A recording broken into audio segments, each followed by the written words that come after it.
On today's show, the Dallas Mavericks have reportedly agreed to a deal with Dusty May from Michigan to become their next head coach. And this tells me everything I need to know about the Masai Ujiri front office. Welcome, you're still locked on to the Dallas Mavericks, your team every day. My name is Nick Angstadt. Today's episode brought to you by FanDuel. Biggest stage in world soccer is here. Let there be goals on FanDuel. Visit FanDuel.com to get started. It's a one more thing, an emergency episode. We're talking about the Mavs having an agreement with Dusty May. Talk about his resume, talk about what he's done in coaching, and we'll get into all that. And we'll start here with the thing that I learned about the Mavs front office in this decision. And this comes early in the morning here. There was an agreement, according to Shams Charania, the Dusty May's an agreement to join the Dallas Mavericks. He was most recently the head coach of Michigan that won the national championship in 2006. That's right. Go Blue. Let's go. And he had a verbal agreement to go back to Michigan to become their coach again, or to stay their coach. And then there was reports and rumors that the Mavs had talked to him or reached out to him or whatever. And we've talked about some of those rumors on this show. And the only thing that we had heard is that, yeah, it didn't seem like that was going to happen. Okay. All right. So then all the names that we've been talking about for head coach have been these NBA assistants, first-time head coach potentials, all that. And Dusty May's a first-time head coach too. But these, assistants that have worked their way up in the NBA specifically, and then are now going to become the head coach of the Mavs, just like what Masai Ujiri had done with the Raptors in the past. And that didn't happen. It was a college coach. I think we learned that we don't know what this front office is going to do. We don't know. The sources have not been built up yet. It's too early for all that yet. This stuff takes time. And now in today's day and age, you have obviously the Shamses and the Steins that have information and have reporting all over the league. It is harder than ever as a local person to get sources, to get connected to a front office, to get connected to people. Like they are just less available than ever. And I think that's something that we've learned. Unless you have some kind of unless you have some kind of connection, this stuff is going to happen like this, where it's going to be all this speculation. And a lot of even the Stein rumors and Jake Fisher rumors and stuff like that have been other teams speculating about what the Mavericks are going to do, especially when it comes to the draft and trading up and down and doing all that. They're hearing, well, we knew the Mavericks have talked about this trade up with us. And so then you're like, all right, well, now the Mavericks are open to trading up and down if they're talking to these other teams. We don't know what they're doing. Real G's move in silence like lasagna, right? That's what it seems like the Mavericks are doing in a way. So it tells me that about the Mavericks. And that's one of the things we talked about on the show, the Three-Man Weave earlier today, is that all these rumors, and we don't know, and where did that actually get us? What do we actually know about what the Mavs are trying to do or want to do? We don't know. This is one thing they did do, though, reportedly. And this is a massive move for the Mavericks. This is another checkbox in the box of, hey, Patrick Dumont is willing to open the checkbook to pay big for real talent with Masai Ujiri, obviously, and now with Dusty May to move out of the way, let the front office do their thing, and really invest in the Mavericks and really invest in this franchise. And I think that's something that's awesome, right? Like, this is just another example of that he's willing to pay out, because he had an agreement to go back to Michigan. Do you think he would have gone back to Michigan? He wouldn't have gone, he would have left if he wasn't going to get a ton more money to come back. Right? Like, he had just won the national championship. I saw a joke on Twitter, I think it was from Mavs blog, that the trophy hadn't even started collecting dust yet. And he still made the jump. Now, Dusty May's resume is kind of interesting, and I'm excited to go through it a little bit later. But I think what this tells us about the Mavericks, we don't know what they're going to do. We don't know what this means. We don't know what, we don't have any clue what the Mavericks are going to do with their next step is. We don't know if does this mean just because they got Dusty May, does that mean they're going to trade down now to get Morris Johnson or Adai Mara or Yaxel Lindenberg? We don't know that. We know that Dusty May coached those guys, and we know that worked out, but we've seen this in the past when Billy Donovan got hired. When Billy Donovan got hired, they were like, oh, well, that means they're going to go after Joakim Noah and Al Horford. And it's like, all right, doesn't always necessarily mean that. So we've also, so this is a fascinating move for the Mavericks. And I think this is a really good move because Dusty May's resume is kind of awesome in college. He did a really awesome job jumping to a bunch of different programs, doing something and doing stuff fast too, building a culture of winning and jumping into the next stage. The Mavs have invested big in their guy. They got their next head coach. And we also know the Mavs are still paying Jason Kidd, right? Upwards of $40 million still on his deal. And so ownership is willing to spend. Masai and Mike Schmitz are out there trying to do the best for this franchise.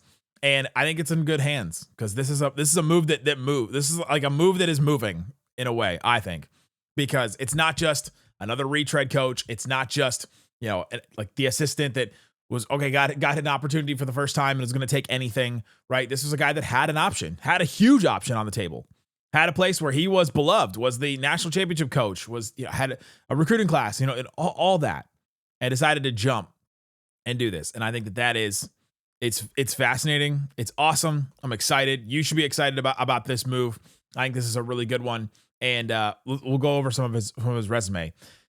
He's not just like a college coach, though. He's a program builder, player development, culture stabilizer. He won in two very different situations in FAU and in Michigan. FAU is the smaller school, Florida Atlantic, and they didn't have the same type of resources that obviously a blue blood school, a school that is well known and has a ton of resources and is a massive school. And then he won at Michigan. He won the whole national title championship at Michigan.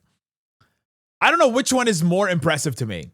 The FAU, where at FAU, he goes, like at FAU, he takes them from only making the tournament one time in their whole history to making the Final Four. And then at Michigan, they hadn't won a championship since 1989 in basketball. They won football in 03. Let's go blue. But he takes them to the championship and wins after just 2 years. Like, what's more impressive? Winning a championship for the first time in, what was that, 37 years? Or making a Final Four after a program only making the tournament one time? But that's the kind of coach that he is. He's going to come in there. He knows what he wants to do. He has a direct plan and gets you there. He's got a fascinating resume in his history. He's coached coaching some interesting places, and he doesn't settle. Well, coming up, I'm going to tell you about Dusty May, what you need to know about him, what it says about the Mavs' potential to draft and all that. We'll get into that more coming up. Today's episode of Locked On Mavs brought to you by FanDuel. FanDuel Sportsbook, all kinds of things that you can use to get in on the action. Go check it out. The biggest stage in world soccer is here. Every match feels like it has the potential for a memorable outcome. One goal can completely change the energy of a game, shift momentum, and alter the outcome in an instant. That's what makes tournament soccer so exciting. From the opening tip to the final whistle, there's all kinds of things you can do.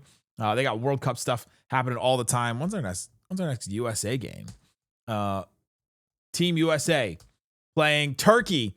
Team USA on -110 on there to win the game. Turkey plus 250. So you can go check that one out. If you think there's going to be a bunch of goals on there, you can take advantage of every goal pays. Bet on a match and you get bonus bets for every goal scored in that match. More goals means more bonus bets. All you have to do is turn on the token over at FanDuel. So go check that out. There's all kinds of things that you can do on there. So go check it out on FanDuel. From opening whistle to final kick, let there be goals on FanDuel. Visit FanDuel.com to get started. We're also brought to you by Odoo.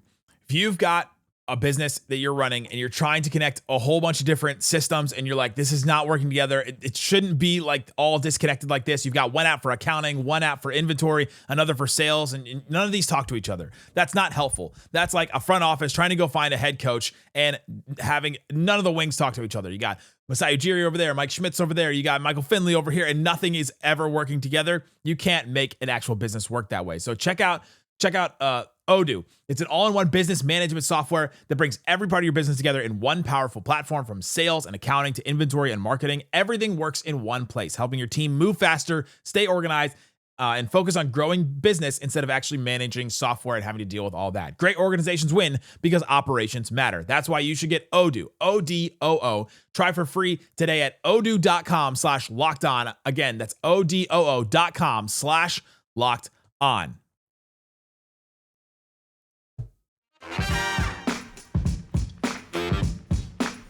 We're talking about Dusty May agreeing to a deal with the Dallas Mavericks. The Mavs have a coach for all of you pearl clutchers that said, oh, how can the Mavericks not have the draft? The draft is coming and the Mavs don't have a head coach. Well, here we go.